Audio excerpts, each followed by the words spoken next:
Você tem se sentido burro? Tem se sentido frequentemente cansado, exausta, com uma dificuldade enorme de se concentrar? Tem tido uma dificuldade enorme de prestar atenção do que em mais de 30 segundos de um vídeo de dancinha no TikTok? Tá se sentindo assim a última bolacha do pacote? Aquela que fica lá toda amassada e esfarelenta?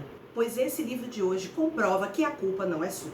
Olá, minhas traças, voltando hoje com a primeira resenha de livros de 2024 do Leia Preta Leia. E a minha resenha de hoje vai ser do livro Foco Roubado, Os Ladrões da Atenção da Vida Moderna, do jornalista Johann Hari. Esse é o livro best-seller do New York Times, super best-seller. Está sendo publicado no Brasil em 2023 pela Vestígio, que é a nossa parceira. Mas antes da gente entrar no vídeo, já venho convidar vocês para se inscrever no canal, caso você não seja inscrito, e deixe o seu like, porque tracinha que é tracinha, deixa o like antes mesmo do vídeo começar. E vamos à vinheta.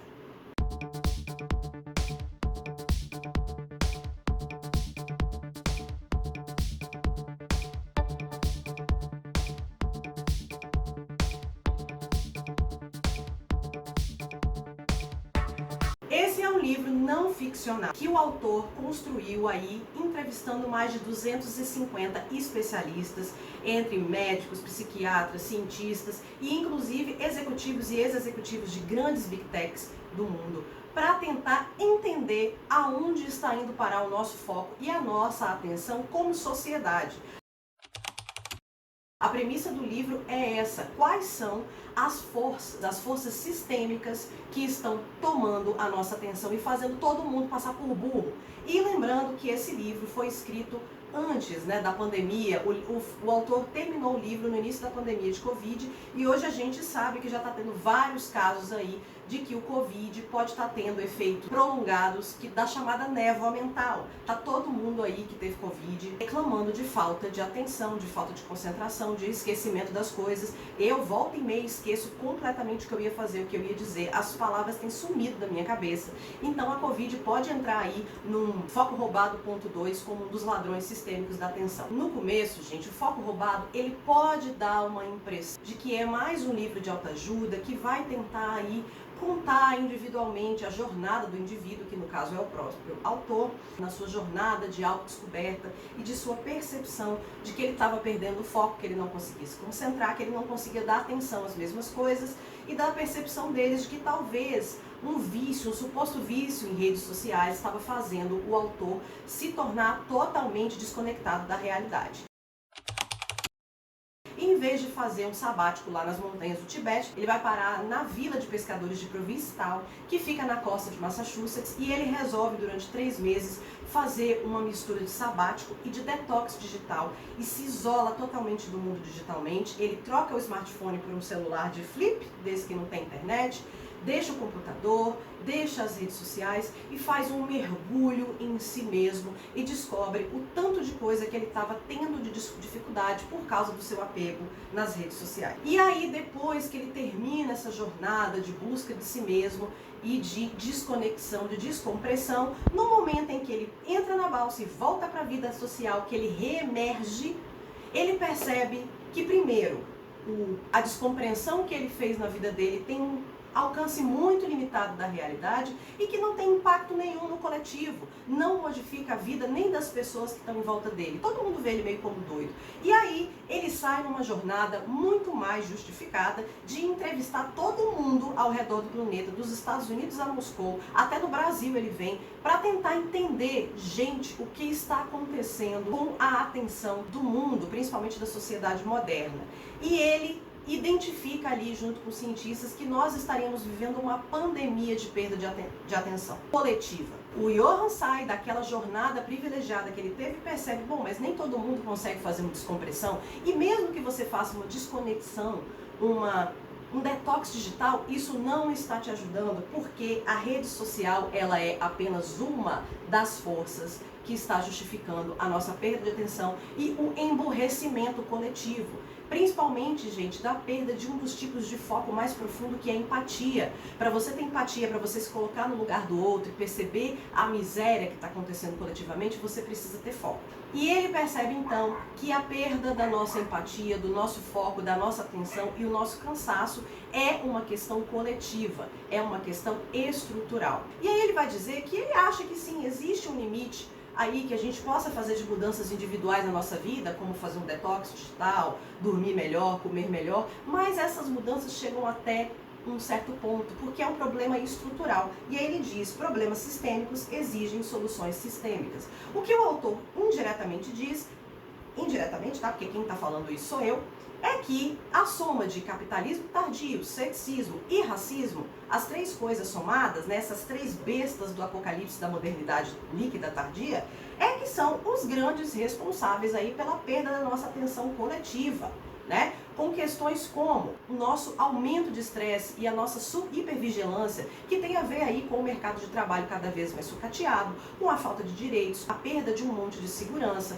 com a questão da desconstrução do trabalho como uma unidade de identidade do ser, com a desconstrução da família, com o medo da violência. Todas essas questões têm feito com que o ser humano fique cada vez mais em hipervigilância, ou seja, tomando conta de si mesmo no ambiente, mas não consegue ter foco nas coisas que importam.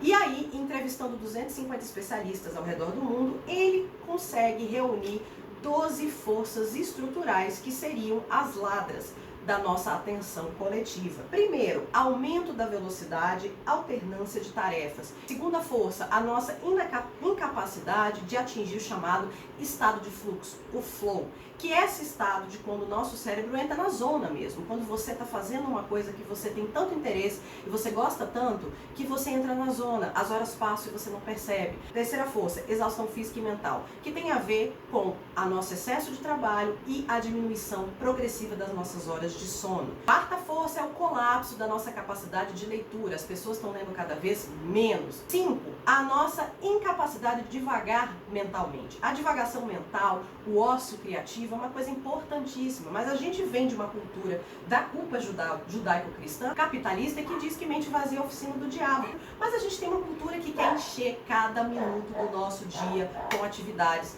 aonde a divagação mental, o estar distraído é ruim. Sexto e sétima forças.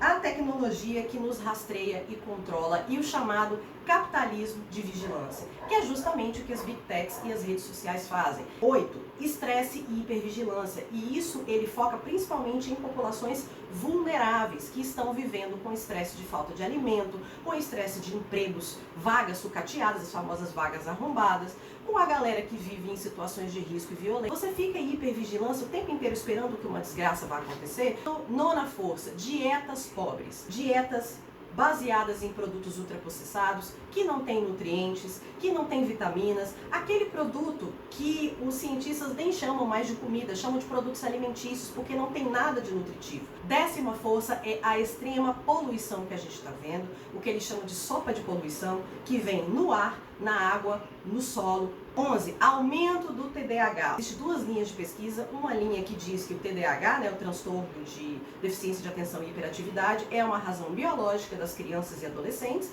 mas já tem mais pesquisas que mostram que pode ter aí uma razão ambiental. Depois de tudo que eu falei aqui, todas essas forças, é bem provável que é mais comum que uma criança nasça e desenvolva TDAH por causa do universo terrível que a gente está tendo, do que essa criança nasça com TDAH. E 12ª força, que tem inclusive a ver com a primeira, é confinamento físico e cognitivo de crianças. As nossas crianças estão crescendo cada vez mais presas, cada vez mais com uma rotina regradinha, crianças que cada vez têm menos espaço físico e psicológico para brincar e que ficam presas dentro de casa sem conviver com outras crianças. As 12 forças que estão corroendo nossa atenção são sistêmicas e coletivas e só podem ser resolvidas de forma política e coletiva. Então, no final, ele nos convoca para uma espécie de rebelião da atenção, para que a gente lute coletivamente para combater essas forças. E o nosso maior problema agora são as mudanças climáticas, o autor fala disso. Mas uma população estressada, mal alimentada, doente, sem atenção, como vai dar atenção para um problema como as mudanças climáticas? Bom, gente, essa é a nossa resenha de hoje e eu tô querendo fazer uma série de 12 vídeos curtos a partir das próximas 12 semanas, cada um desses vídeos tratando sobre um capítulo desse livro, falando sobre uma dessas forças que corroem a atenção, porque eu acho que é muito importante vocês saberem. Foi uma das 5 melhores leituras do meu ano de 2023. E eu recomendo demais, estou fazendo total proselitismo, estou fazendo evangelização de foco roubado. Bom, gente, era isso que eu tinha para oferecer para vocês hoje. Espero que vocês tenham gostado desse vídeo. Por favor, me siga nas redes sociais, @leiapretaleia, tanto no Instagram quanto no TikTok. Tem muito mais conteúdos lá para vocês do que além daqui do YouTube. Se inscreva no canal caso ainda não seja inscrito. Deixa o seu like e vamos que vamos no ano de 2024 que tem muito mais conteúdo. Beijos e até a próxima.